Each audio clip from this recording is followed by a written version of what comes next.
Hi guys, welcome back. Shane Green. Hey, this is that time of the year. Everyone's coming out of the summer vacation, so what are they going to do? Get ready for budget season, strategy season. We've already conducted a couple of quick executive retreats, and everybody wants to get their strategy for next year. It seems everyone's getting it done a little bit earlier this year. So here are some of my tips to start thinking about as you prepare for strategy. More importantly, putting that plan together to actually get something done as you start to look for 2019.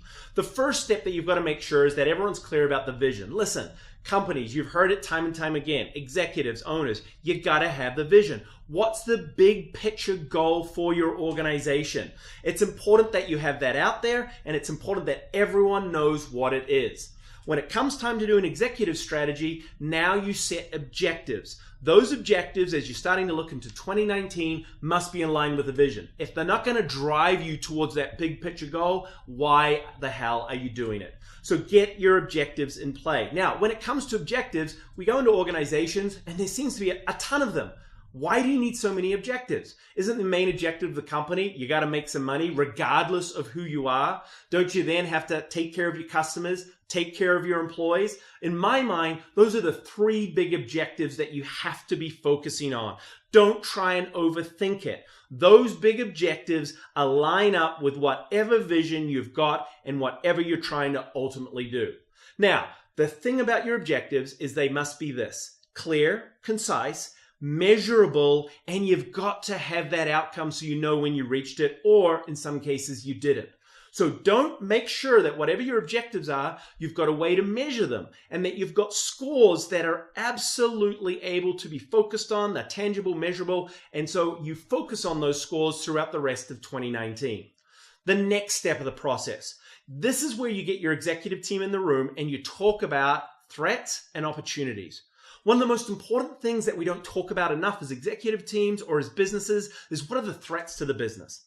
When you think about threats, they're either internal or external, external being the market, internal being getting in your own way. And then when it comes to threats, they're either controllable or not controllable. Make sure you understand the difference, because it's important for you as executive team to particularly focus on what you can control, not what you can't control. If you can't control something, then it's important that you're aware of the possibility of the threats and you've talked about what do you do if that threat turns up.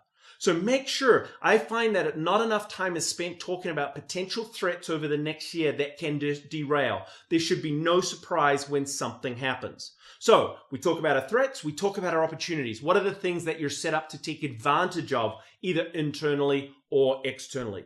Then there's a really important discussion: resources. You see, once you've understood threats and opportunities, you got to have a candid conversation about how much resources you actually have to play. If you don't have a lot of money, then some of those controllables, some of those threats or opportunities, they no longer can become controllable, because the bottom line is you just don't have the money to do anything about it. So make sure it's very clear what resources are available to the organization that they can take advantage of.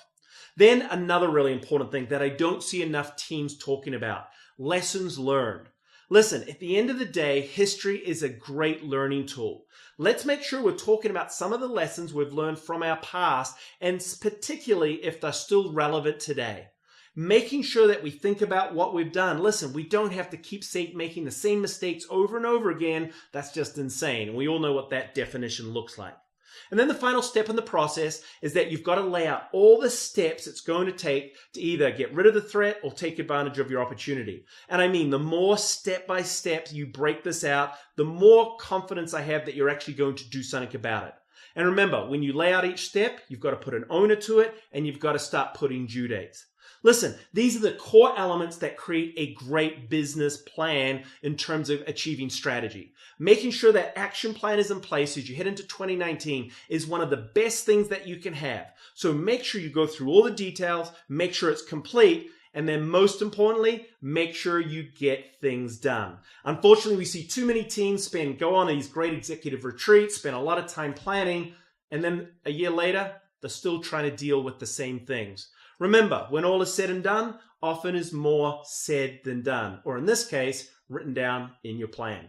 Good luck out there. We look forward to seeing you out there on the retreat executive sort of circuit, as it were. And again, remember, if you've got any questions about this, hit me up, reach out to me out here at connect@shanegreen.com. Come and talk to me. And I challenge you, as you start to get ready for that retreat and workshop this year, make sure you've got all of these details planned out. Good luck. Talk to you soon.